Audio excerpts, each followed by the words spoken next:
The General Assembly wraps up their work for the year, and we recap with House of Delegates candidate Lee Carter, chat with Appalachian activist and Affordable Care Act advocate Matt Skeens, and we bring you the most infuriating book ever written about Virginia politics.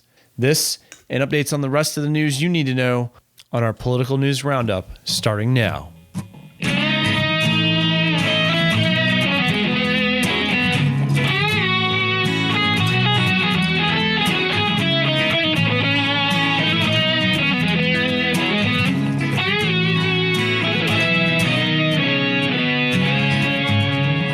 This is the For Virginia Podcast, episode 22 for the week ending May 2nd, 2017. My name is Michael Brandon Wade, your host, founder of forvirginia.org, and candidate for the 91st District House of Delegate seat in Virginia's General Assembly. We've got a lot to get to tonight, including 2 interviews with friends of the show. First up, we have fellow delegate candidate Lee Carter, and a little bit later we'll be talking with activist Matt Skeens. So, we've prided ourselves on having the best Virginia politics news podcast, mainly because we were the only one. I'll be honest. There have been attempts in the past from various people to do them, but I was not aware of anyone doing this besides myself until a few weeks ago. Many of you know that we recently got this show on iTunes, and I was checking the search feed to make sure this show came up in the results, and I saw something there that I hadn't seen before because it hadn't been there. It's called the Virginia Politics and Government Podcast.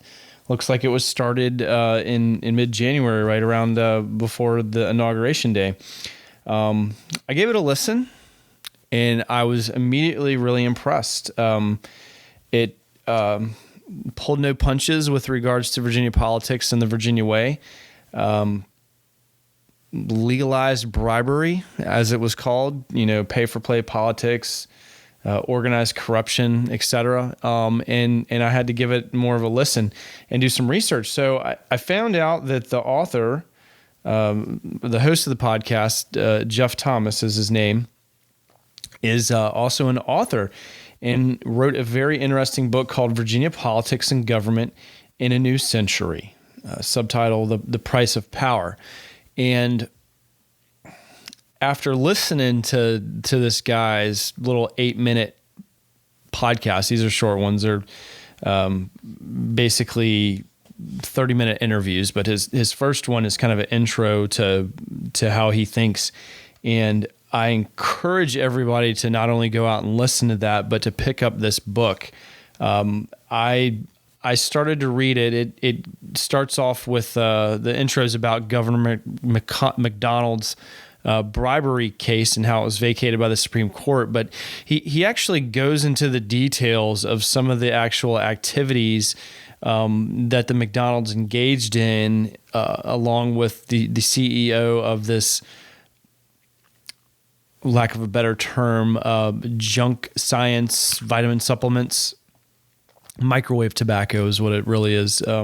But without getting too far into that, so I read that and I was just really appalled, for lack of a better word. And that was just the intro. I mean, I've literally not been able to go more than a few pages in this book at a time without just, smacking myself in the forehead at the sheer audacity and insanity of what's going on. I mean, it is literally crawling with corruption and pay for play. I mean, he goes into corporate politics with Dominion, coal companies. Just the stuff about entitlements in the legislature. I mean, he gets into gerrymandering, local government with regards to Richmond in particular, which is where he's from. And there's a whole chapter dedicated to what happened at UVA. I haven't finished the book, but I mean, just after reading the first 30 pages, I was hooked.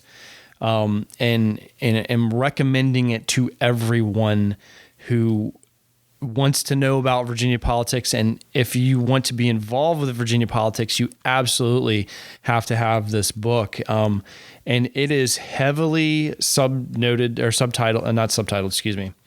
referenced. There are over 1,000 notes. So pretty much every single claim is backed up with a source to, newspaper or other press or whatever. The chapters are pretty short. It is not heavy to read. It will infuriate you, though, I guarantee you that.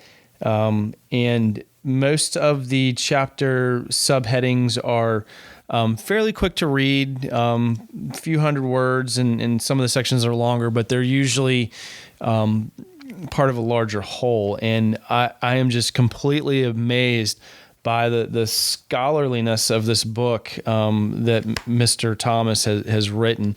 I bought one copy for myself and have not been disappointed thus far. And after meeting Tom Perriello last weekend, I decided to send him a copy of the book as well, because I just think that anyone who's in progressive politics especially needs to know about this. And there's so much message in here that we can carry forward. And I will be bringing you guys a lot out of this book in the future. There's so many points, either directly or indirectly. It's led me off to examine some things or that he pulls from, like especially the Virginia Way series that was done in the Daily Press by I believe the reporter's name is Hess out here. But like I said, it is a great primer on just the Virginia way, the past 30, 40 years. Again, I cannot recommend it highly enough. I'm going to put links to the book on Amazon. He has noted that all proceeds, profits of the book go to the Richmond School District, city schools rather. He's got a huge, nice chapter in here about just the state of Richmond schools and how the city government, especially one of the mayors there, basically will spend all that money that the school systems need towards a Redskins training camp or helping some large corporate firm move literally across the block. And it is an infuriating book when you read about some of the stuff that Virginia politicians have gotten away. And again, I think anybody that wants to get involved needs to read this and know what's going on.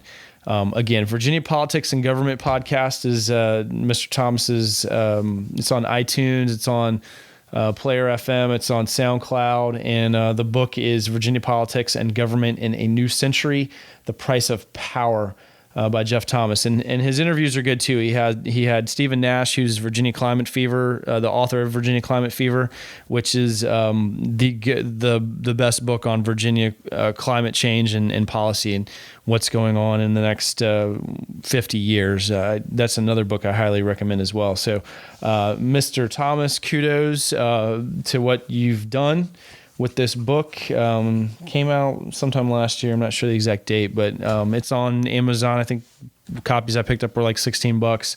So go get it. And I'm going to reach out to Mr. Thomas at some point, see if we can actually do an interview with him, because the ones that I've listened to so far are great. And this book is great. And I can't recommend it highly enough. That being said, we still got the best Virginia Politics podcast in the state, in the world. Anyways, I stick to that, even if we're not the only one anymore. Sorry, Jeff. But we're going to prove when we get back. We're going to take a short break, come back, and here we'll have our interview with Lee Carter coming up next.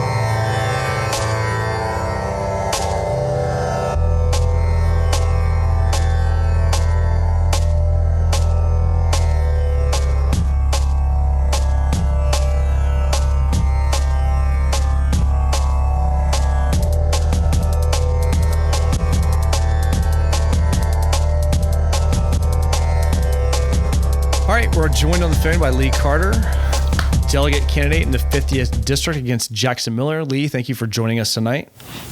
Yeah, thanks for having me, Mike. You were one of the first people we actually had on the program. It's been like 6 months now. So wanted to talk to you a little bit and get a sense of how your campaign's going, what's going on. How are things going? Things are going great. There's a ton of people over here in Manassas they're fired up. They've been activated by what they see happening at, the federal level and the state and local levels. And I think there's a real sense that every election matters. Absolutely. So everybody's been talking about the town halls with their congresspersons rather. Yours, Barbara Comstock, has been notably absent from any town halls. How are your constituents or how do the people in your area feel about that? What's the word on the... Well, it's really not complicated. When you're in elected office or when you're seeking elected office, occasionally you're going to have to deal with firestorms. It comes with the territory. And when that happens, the best thing to do is to just sit there and listen to people. Even if they don't like the answers that you have, it's important to sit there and listen. So, to not even show up, to just avoid criticism and act like it's not there is really, it's unconscionable. Right. So the assembly's wrapped up for their 398th session. Yeah, I hope that we'll both be able to be there for the 400th. I think that would be really really powerful. So the session's over. What are your thoughts on what's happened or hasn't happened or how things have been handled? Anything in particular you want to talk about that's gone on? Yeah. Every session there's a handful of bills that get picked out by the media and they get a lot of scrutiny. But one thing that I think people aren't really aware of is that there are a lot of bills that are tremendously consequential to people's actual lives that end up slipping under the radar. So a perfect example of this is the General Assembly appointed a new judge to the Workers' Compensation Commission.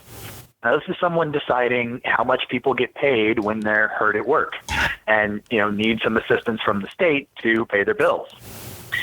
And the guy passed unanimously. There was not a single vote against him in the House, which has to be because nobody looked. Because, you could search the guy's name and find in 30 seconds that he has spent his entire career defending Fortune 500 companies against workers' compensation claims. Specifically, he has made a living denying workers' compensation claims. So to not even have a single dissenting voice, to not have a single person in a 100-member House step forward and say, I really don't think that this is the direction we should go with appointments to the Workers' Compensation Commission, just goes to show that nobody looked. Right on. There was a number, I think, 12 years that judges are reappointed for, I believe. So that's interesting. I wasn't aware of that.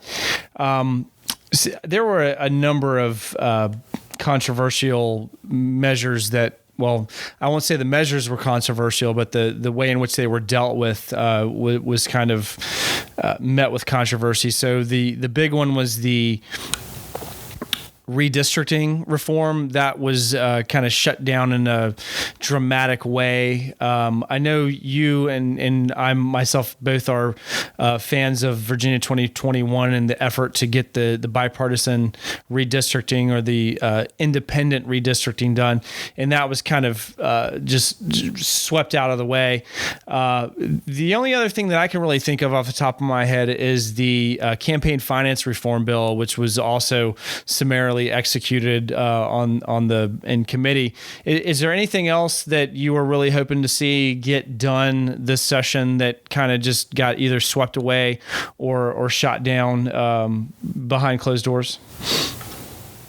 Yeah, I mean, those two that you mentioned are the biggest hurdles to actual progress in the General Assembly. Our current structure is set up to preserve incumbents by drawing them favorable maps and by allowing their donor base to be made up of a small handful of large dollar contributors. And I think until we address those two issues, until redistricting reform and campaign finance reform actually make it out of committee and onto the floor so that the people can see where their delegates and senators stand on these two issues, we're going to have a hard time making progress on absolutely anything else. All right. I'm looking at a VPAP visualization. They're talking about candidates that are competing for a chance to go against an incumbent of the opposing party. So they're showing 2001, 2003, 5, 7, 9, 11, so forth. All of those years saw either 0, 2, or 1 people actually competing against House GOP incumbents. This year, they are considering a record number of 9. And to be honest with you, I don't actually see our names on this, and I'm looking at it again to figure out why. I see. I think that list is just the contested primaries. Yeah, you're right, because they do have multiple people on there. I see Brock and Fowler and Guzman, Townsend, Wrighton. Yeah, that's interesting. The 13th district against Marshall, I just think that's wonderful. I don't know anything about this Jansen guy. Obviously I've met Mansimron and talked to Danica. Let me see, and that's near you as well. Is that right? Or is that's not near you? One district to the north. Who are the other guys near you guys? So we got that one. We got mine, obviously. There's Ken Bodie, who's one district to the south. And then there's Guzman and Townsend, which is 2 districts to the south. Which one's Bodie? And I don't see him. Bodie's in 51st. He's by himself. Yeah. Okay. There's no primary there. Yeah. I wonder why they did that way. That's kind of weird that they only put the people that are doing primaries. That's kind of interesting. So the other thing that I saw earlier was that NPR was talking about its deja vu all over again with the vetoes that McAuliffe is doing. So the notification on sexually explicit content in books, the TBO bill, which is the homeschool students involved in municipality after school activities. Let me see here. Planned Parenthood defunding. The coal tax credits again. I can't believe they're doing that one. Opioid legislation got signed. What was the thing that you saw come out of this session that you're most happy got pushed forward? Like I said, I'm probably a couple weeks behind tracking what happened at the session. Okay. So, basically, once crossover hit, I just kind of stopped watching. No, I hear you. I need to. You're doing the work that I'm not. So you're calling people and talking to people, and I'm doing podcasts. So I'm sure if I had a campaign, if I had a finance chief, they would be yelling at me and telling me to stop doing this stuff. So, all right. Well, I appreciate the time. Is there anything else you want to give a shout out or a call for donations or anything? I'll give you the last word here, Lee. Yeah, I'll go ahead and give you a clip about vetoes. Okay. So what we've seen in the last few years is we've seen a lot of bad legislation that originates in the House and then goes, squeaks through the Senate and then goes to the governor and dies with a veto. Democrats are only 1 seat away from not being able to sustain that veto for things that originate in the House. Yes. So this just underscores the importance of paying attention to every single General Assembly race.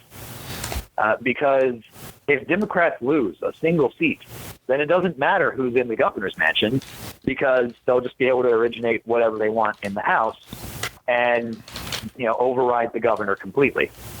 So it's important for folks that are listening to get involved in the General Assembly races, find candidates that excite them, and make sure that we get away from the red zone here, so that we're not playing goal line defense on absolutely every single thing anymore.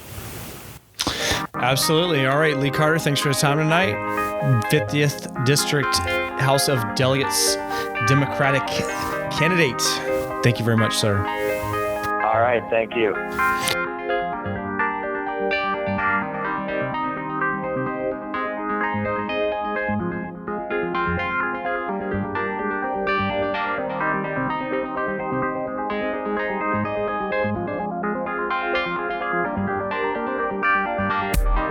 For Virginia is a Virginia State political action committee focused on supporting progressive causes and candidates at the local and state level. Our podcast is meant to provide you with news and analysis of politics across the state, helping you to get the information you need to be an informed citizen, battle right-wing propaganda, and help progressives organize and activate where we are most needed. We'd like to thank everybody for tuning in, and thank everybody that's signed up for accounts on the website forvirginia.org.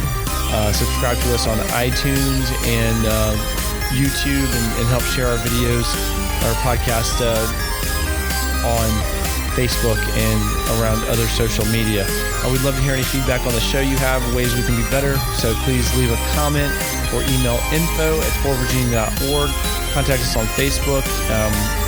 We'd love to have volunteers to help get things organized, write articles, and help with the podcast as well. We actually might have some news on that coming in future editions. And if you like what we're doing or would like to support us, please head over to our Act Blue page and make a donation. And thank you very much for your support.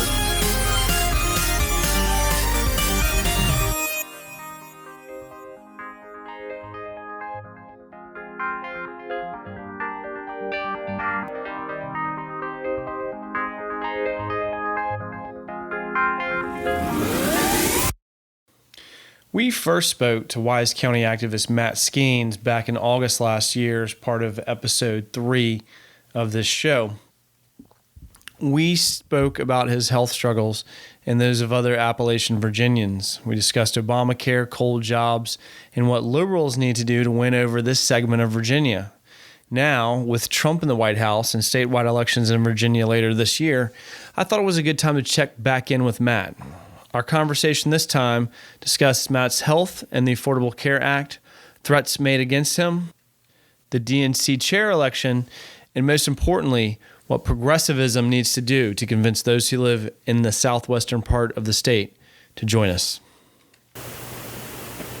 Yeah, it's been a long time. How you been? Been well. I think I've had another campaign under my belt since the last time we talked. We're down in North Carolina this past cycle with Next Gen Climate Action. Ever since then I've been really, since the election results, how they turned out, unfortunately, been fighting for the ACEA. Unfortunately, not just for everybody else, but for myself as well. It's very, very much needed with me personally. So all my attention's really just been focused on that, and trying everything I can just to get my story out and get other folks' story out. Just on that end, whatever it can do to help. I'm not sure how much they're listening, though. How is your health? My health is, it's stayed the same. I mean, I still have insurance, of course, now. I enrolled during the in period. I still have my insurance. I'm seeing my doctor. I have all my medications. So I'm doing well on that end. It's just the, I think the only thing that would probably be worse would be just the anxiety and stress. I mean, I'm clinically diagnosed with depression, anxiety, and PTSD. So when the stress of, losing all my medications and all my access to healthcare is, in the forefront, I can see that in the future. I'm really fearful of it, and quite a bit of anxiety. But other than that, I can't complain too much for now. Okay, so just to recap for people who might not have heard, I mean, because I think last time I actually spoke to you on the program was, you know, I mean, we've been doing this 6 months now, so you were one of the first people we had on the show. You have a congenial health issue, and your life. I mean, would you say that Obamacare, the ACA, saved your life? I don't want to put words in your mouth, but would you say that's a fair statement?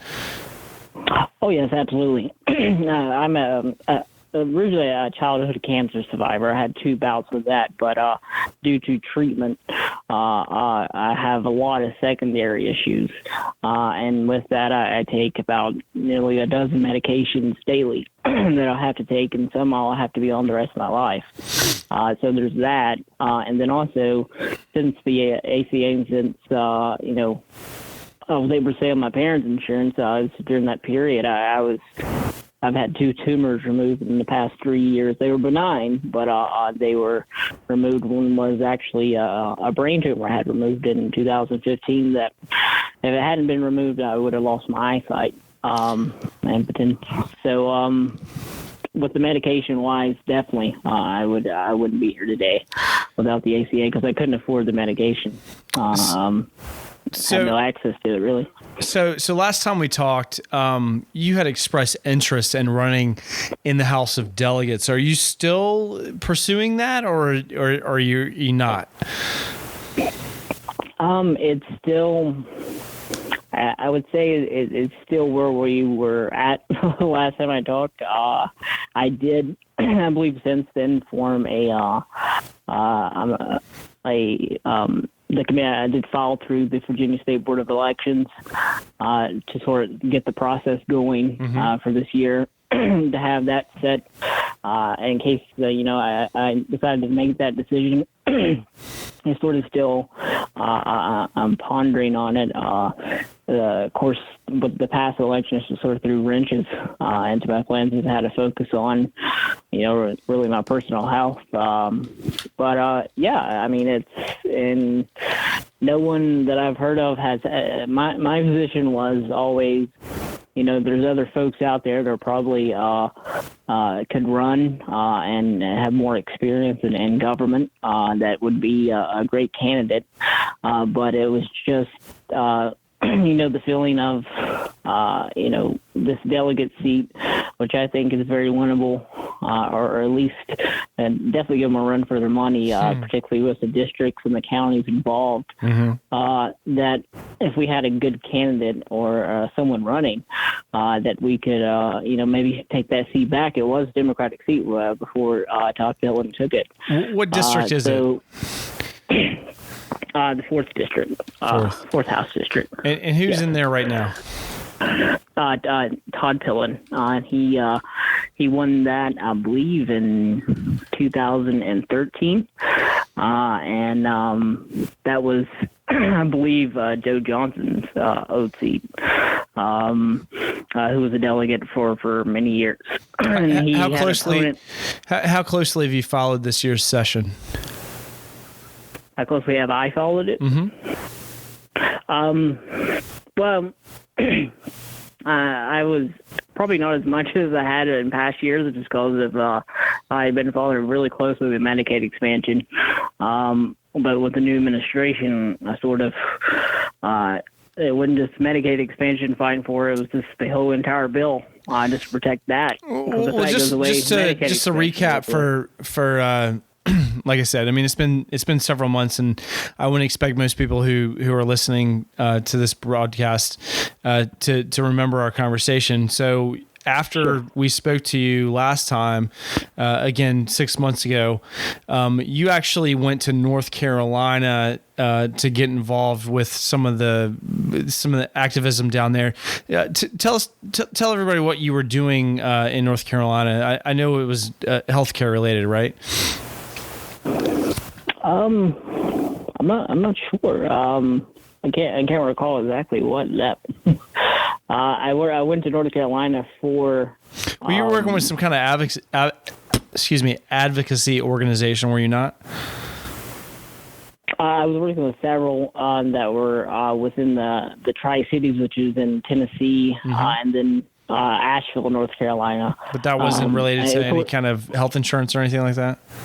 Well, yeah, that was one definitely the issues that they were, pushing for. It was sort of like a coalition of, progressive groups, and healthcare was definitely one because Tennessee and Virginia and North Carolina, no Medicaid expansion there. So we were all working together and trying to, sort of bounce ideas off each other and see, what it could take it or what would work that we could convince our legislators to, get Medicaid expansion passed in our states. And of course, now North Carolina does have a Democratic governor, at least. But so do we. We still don't have Medicaid expansion. So, yeah, that's what I was doing then. But a lot of the work actually was in Tennessee, and then I did a little bit of work in Kentucky too. I mean, this part of Virginia, gosh, I'm just so close to all three of those states. Unfortunately, we all have the same issues and same problems. So and I guess I should have asked you earlier if you had a safe word that you wanted to use if I get into any territory that you don't want to discuss. You had given a social media update earlier this month about buying a bulletproof vest. There seemed to have been some threats against you. Do you want to give us some background on what that was all about? Yeah, absolutely. So just a little bit of background. This isn't something I'm totally unfamiliar with. I've worked with the Black Lives Matter organization or several groups here, actually in Northeast Tennessee and in Kentucky. So I'd been threatened before by some white supremacist groups and local Klan groups in Virginia and Northeast Tennessee. Mostly social media threats. And what's the name of the town that you're from? Wise County. I'm from Wise County. That's right. Okay. Go ahead. Yeah. Actually, I think it was several weeks ago, there was a announcement that a national white supremacist group called, I believe, the Traditionalist Workers Party, I believe that's what they're called, is having a large rally in Pikeville, Kentucky, which is about an hour away from me. And I created, I was immediately, outraged about this. They were using their whole objective was to target areas like mine in Appalachia, where it's very impoverished, and also have high percentage or very low percentage of minority groups, so they could recruit folks. And they even had pictures of coal miners on their posters promoting this event. So I created a counter event, and mine is one of a couple. There's actually a couple because they actually have two events. They're doing two rallies, sort of recruitment rallies on April 29th and 28th. So I created my Facebook page, and again, mine's one of a couple other counter demonstrations, and it sort of blew up. There's several thousand people was interested, and hundreds signed up that they were going to attend. So I'm moving forward with that. But with that, of course, with my name being attached to just that Facebook page, I was getting, sort of the typical threats of and typical messages from members of, that group. And then one was sent to me saying that I had been doxxed, which means, of course, my information was being passed around, my home information, and things like that. And the other groups that I'd been threatened with before were very, sort of small, and I really wasn't worried about them. Maybe I should have been, but this is a national group, and there's also two other national white supremacist groups who will be there in addition to that. And they have a history of course, a long history of violence, but they just had actually a rally in Sacramento, California, where there were 7 people stabbed. So after that, and then after the threats and the information I was told by one of their members that I was being, my information was being passed around and I was being targeted, I decided that, I might go ahead and purchase at least a bulletproof vest just to, be a little bit more safe, because I'm never going to back down. I'm never going to let these people hinder what I'm doing, and because I'm on the right side here. And once they silence you, even intimidate you to the point of being afraid to even show up, then they've won. So and when I think about it, some of my heroes, of course, from the civil rights movement, and they face far much worse on a daily basis. So I think one event wouldn't be too bad. But I will be purchasing a bulletproof vest for just for a little extra safety, unfortunately. Who is your congressperson? My congressperson is Morgan Griffith. He was elected in 2010. So I believe, correct me if I'm wrong, he's one of the ones that are not having any town halls. Is that correct? I know we've talked about him a little bit last week, and I might have just gotten him all mixed up with everybody else over there, like Comstock and Griffith and Brett. But he's basically refused to have town hall. Is that correct? Yes, to my knowledge. I mean, he's been requested multiple times to have town halls, and we actually had a demonstration in front of his office and offered to, have folks come in there and sit down and speak with him. And he refused. He did speak to the media, but he did not speak to us. So he's one of the ones that has refused. And of course, our neighboring Goodwood, I believe that's in the 6th district, he has refused as well. So Griffith, absolutely, he's unwilling to talk to any of us. Okay. Matt, I'm glad that you're doing well and you took time to talk with us tonight. We've got a few minutes left. Is there anything else that you wanted to have the last word on? I would just like to add that, I know a lot of folks are disheartened about the election results, this past November, as am I. It was totally heartbreaking, totally shocking, and it really, made me question a lot of things, how if you put so much work into something, how much can you get out of it if that's going to be the result and people are going to vote for someone, in my opinion, so awful. But since then, I've seen the people come together just in my region alone. So many people, hundreds. Just a few days ago, there were 150 people at a forum for the ACA here at Big Stone Gap here in Wise County, for the ACA and against the repeal. So there's a lot of folks out there, and I encourage people to, find those maybe groups on social media or just try to look them up if they're interested and get involved, because our stories and, our efforts, on the ground efforts of pushing these people or pushing these politicians, that's the only way we're going to, potentially stop this repeal.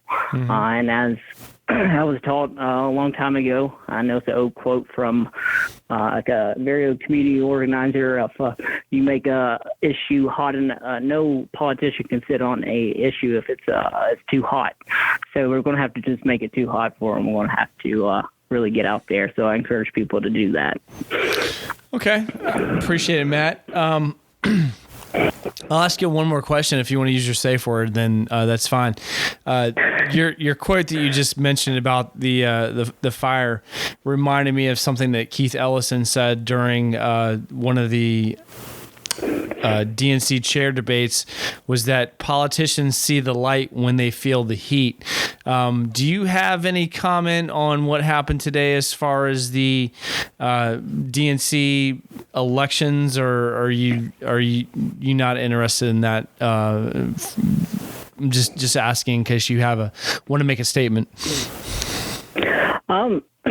Yeah, well, actually, I was originally, I thought there was a lot of great candidates running for that spot, and including Keith Ellison.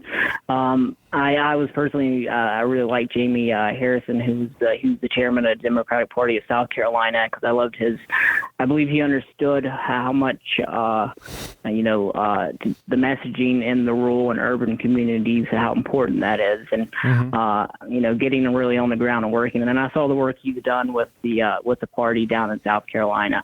But as for today's results, I'm optimistic.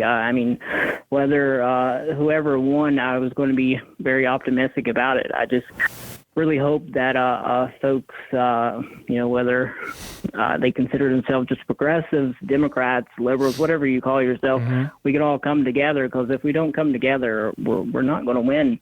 In 4 years, we're not going to win next year. So we're not going to. That means we're not going to make any changes.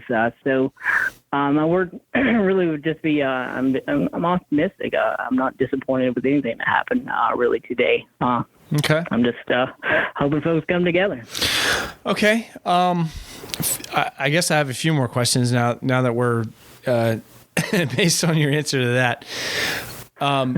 So, Hillary won Virginia by 5 points. Obviously, you're in a very red area of the state. What do Democrats, liberals, progressives, whatever you want to call them, need to do to reach those people in those types of areas? And I'm referring specifically to areas where thousands of people turn out to these free dental clinics that we talked about last time that we spoke. We have an advantage in the population from the cities and in the urban areas, but what do you think that the Democrats and left use the word leftists for lack of a better term, but what do you think that we need to do to pull those people back from this type of Trump populism that they seem to be going for right now? That's a very interesting question, actually. Just came back from a meeting with some consultants from D.C. who have been studying. Actually, they've been obsessed with this area. It's particularly a place called Hayside, Virginia, which is in Dixon County. And actually, it's one of the areas that from 2008 to 2016 had the biggest shifts in the country, from folks who voted for Obama to folks who voted for Trump. So they were really curious as to what in the world could inspire this and cause these people to switch like that in such great numbers and percentage.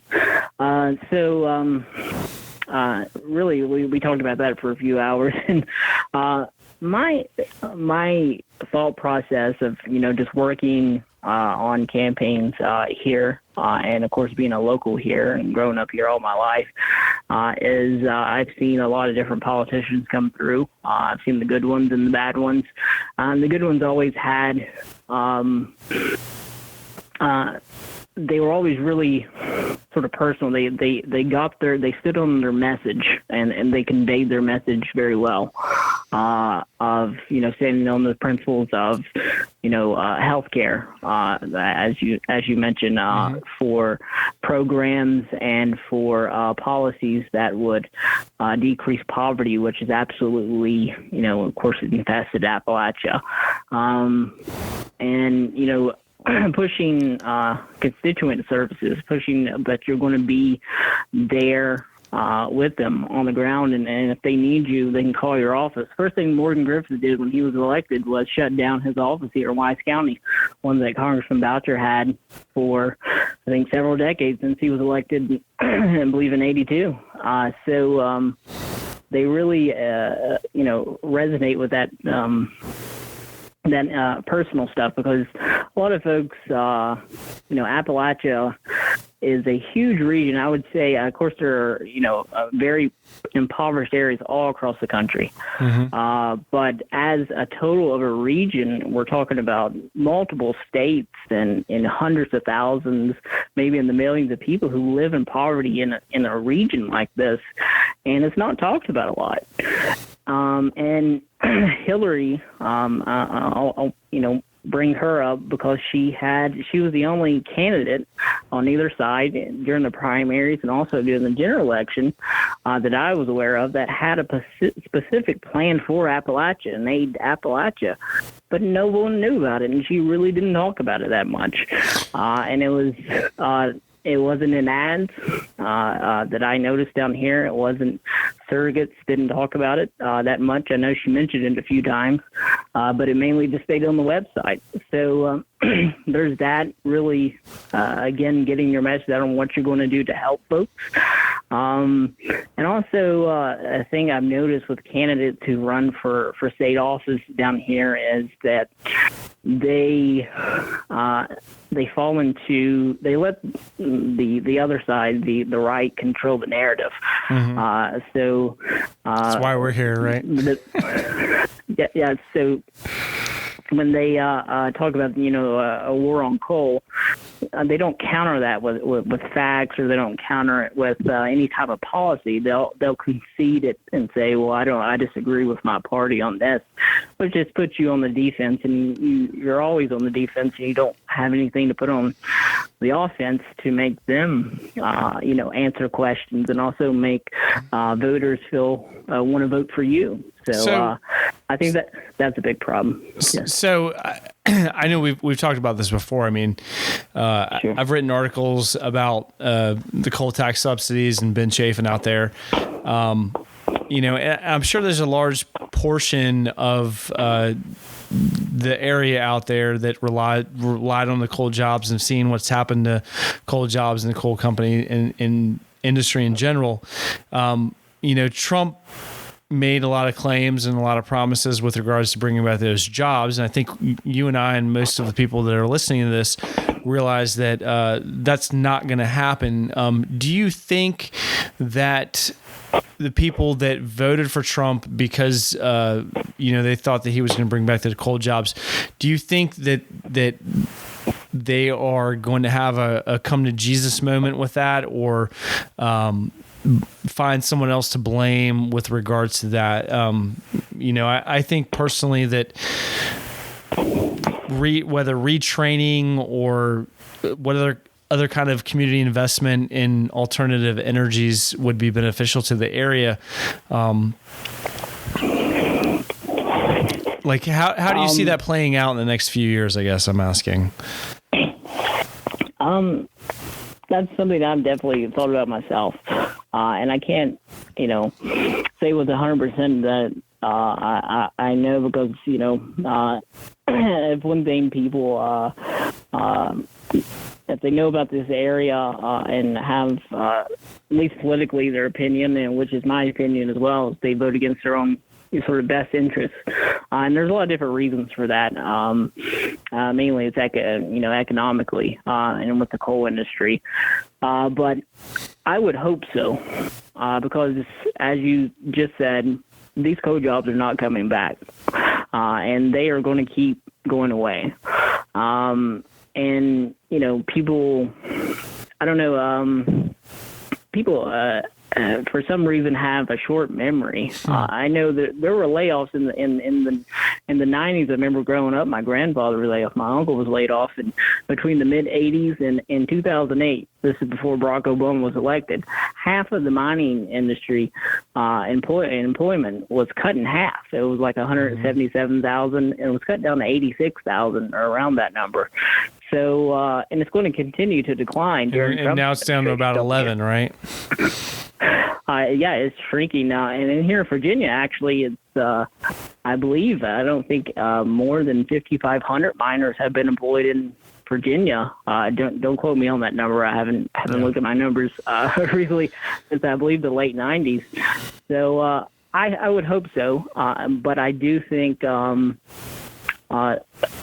there would definitely be at least a segment of Trump voters who are very hopeful or who really weren't, excited about him or didn't really like him that much, and just base their vote on his, that promise of bringing back coal jobs.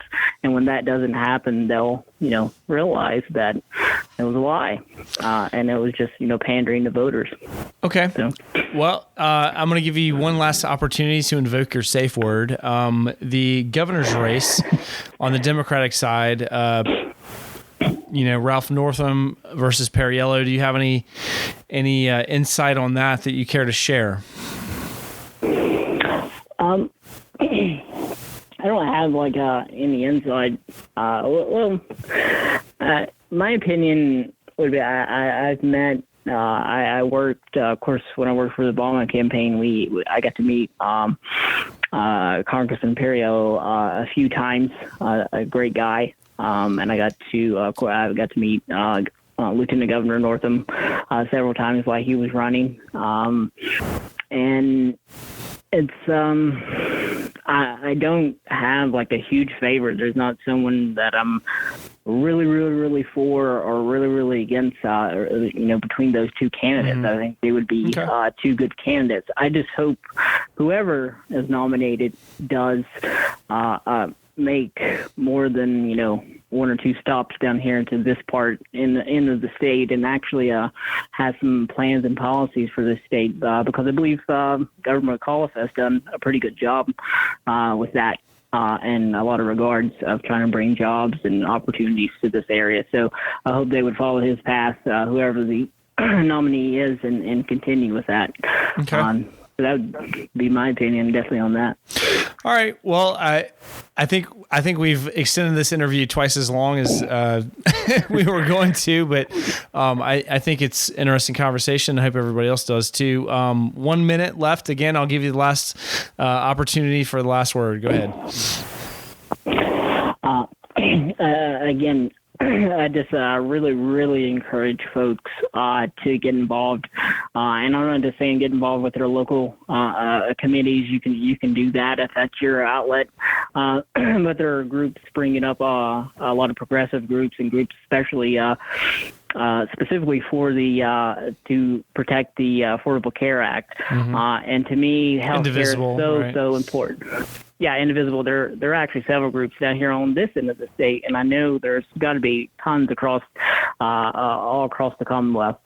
So I encourage people to get involved in that, because this is going to affect everyone in this state in some way, and it's going to affect 600, I believe, well over 600,000 Virginians may lose their health care with repeal, and then there's going to be millions across the country who are going to lose it. So it's so important, and people are going to die because of this, and people are going to suffer because of this.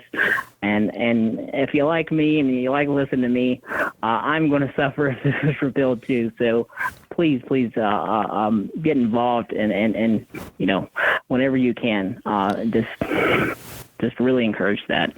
Activist and organizer Matt Skeens from Coal Country, Western Virginia. Thanks again, Matt. Always interesting to talk to you. Thanks for being with us tonight. Absolutely. Thanks for having me.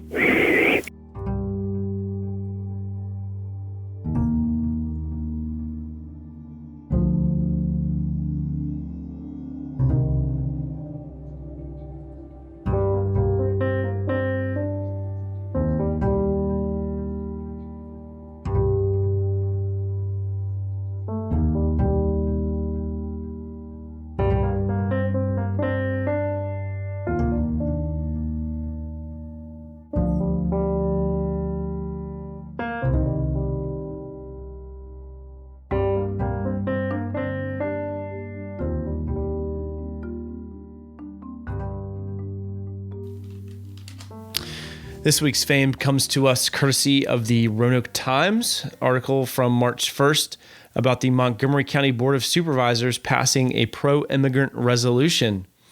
The resolution, which is non-binding, voices oppositions to expression of hatred and discrimination towards immigrants and people of any religious faith, race, gender, age, disability, or sexual orientation. The move also comes after the Blacksburg Town Council passed a similar resolution naming Trump's travel ban and calling on Congress and the president to rescind the executive order. This is a symbolic gesture, but is especially welcome given what's been going throughout the country in the past few weeks. ICE deportations, apparently pulling people out of hospitals, throwing Dreamers out for speaking out against the ban. I mean, there's all kinds of news going on. I don't need to tell you. And especially with the anti-Semitic attacks, defacements of tombstones, the bomb threat calls into some of these education daycare places and stuff like that. Big call out to Richmond, LeVar Stoney signed the executive order or whatever they call it over there. Not using the word sanctuary city, but was getting called out for being a sanctuary city. And the state legislature had a vote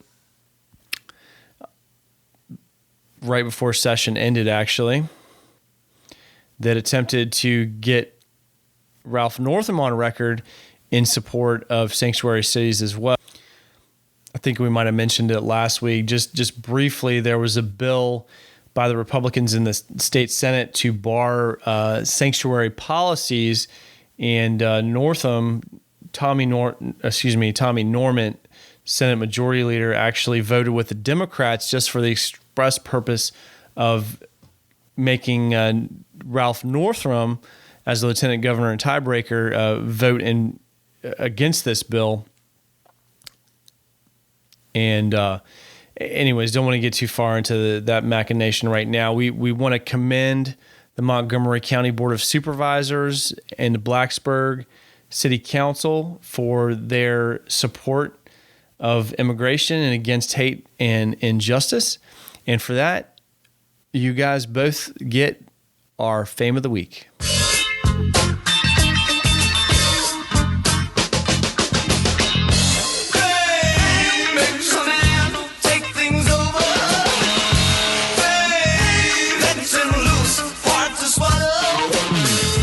Well, that's all the time we've got for this week. We appreciate everyone that tuned in. Thank you for your support and all your shares. Please check our website, share us on social media, and your financial support is always appreciated.